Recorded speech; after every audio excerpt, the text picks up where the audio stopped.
Alright, this is part 2 of our 3.3 notes. Another measure of variation in data set is the variance in the set. So this is like an overall measure of the entire data set. And what it is the square of the standard deviation. Alright, so if you think about how we computed standard deviation using the definitions on the last slide, here's the population standard deviation. We subtracted the mean from the measurements, we squared the values, we added that up, we divided by n, and then finally we took the square root at the very end.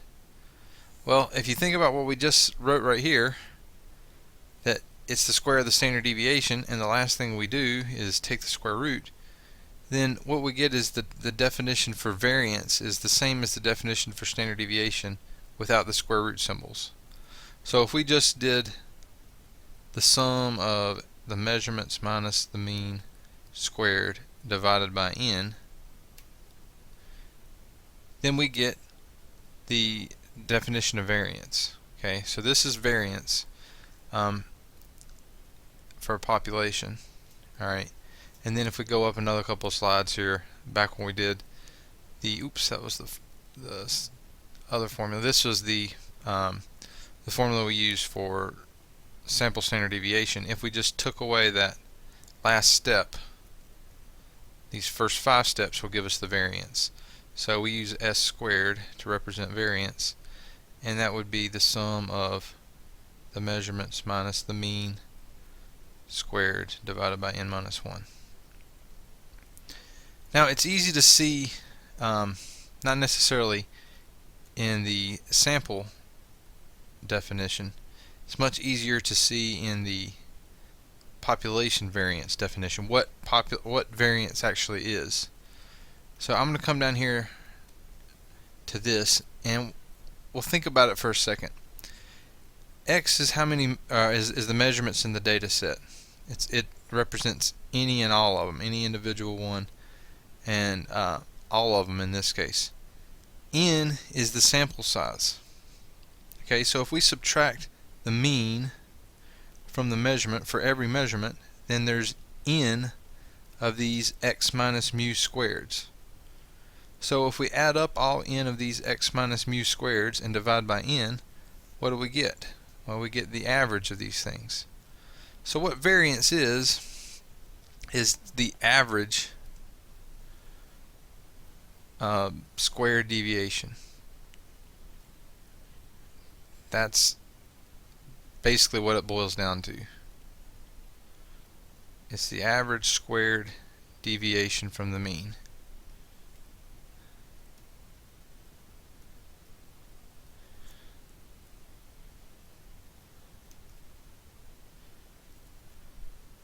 Alright, well, what happens if you take the square root of a square?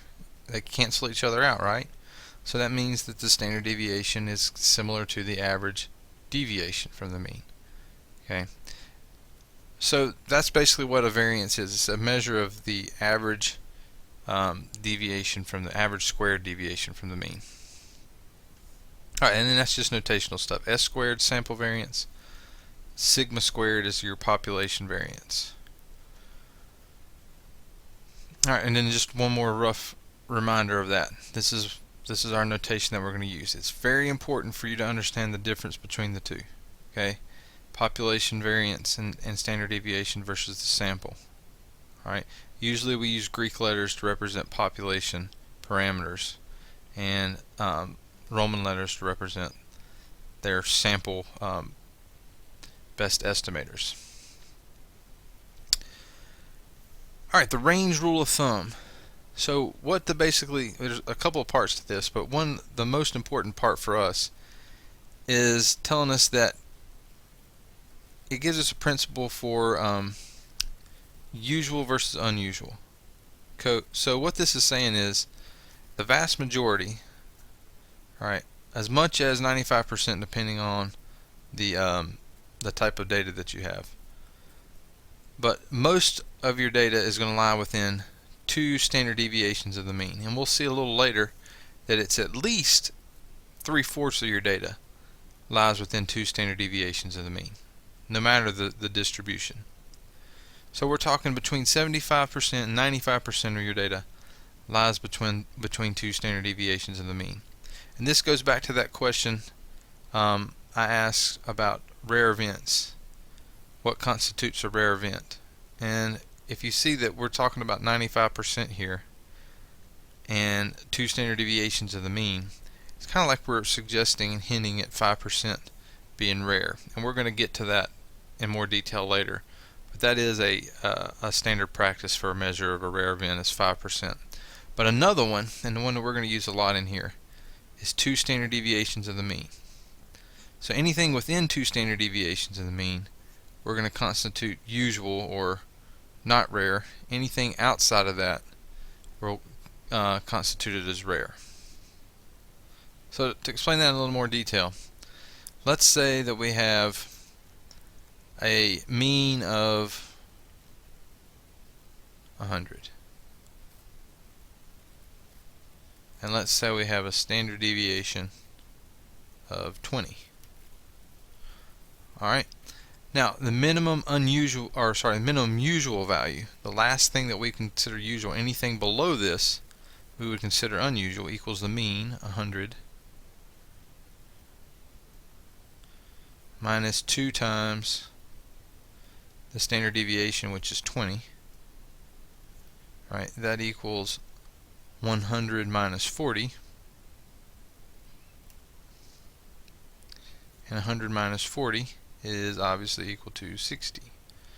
So 60 is the smallest value that we will consider usual or not unusual. And then the maximum value, again, if we let the mean be 100 plus 2 times that same 20, the standard deviation, we get 2 times 40, 100 plus 40 again.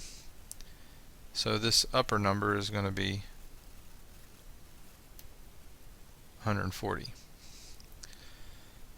So what this would basically mean is anything between 60 and 140 we would consider not unusual or not rare.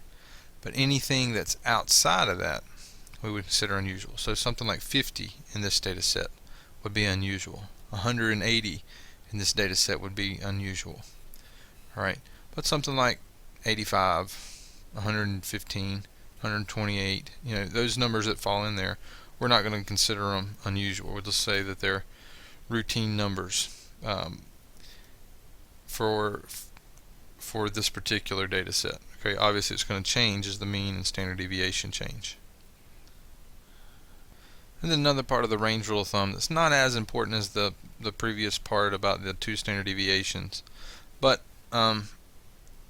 if you want to estimate the standard deviation of your data set and you know what the range is, but you don't know the whole data value, all the data values to be able to compute the standard deviation, you can take the range and divide by 4 and you get a rough estimation of your standard deviation. Alright, then last part for this video, the summary of just these properties of the standard deviation. Again, for most of the data sets we're going to consider here in this course, a value is unusual if it's outside of two standard deviations of the mean. Alright, and then if you fall inside two standard deviations, it's not going to be rare, it's not going to be unusual. Anything outside that we would consider rare or unusual. Alright, and then note that the standard deviation uses the same scale, same units as the rest of the data set. Alright, so that's some important properties of standard deviation. And the next video we'll get into one of the big uses of the standard deviation to estimate percentages in a normal distribution.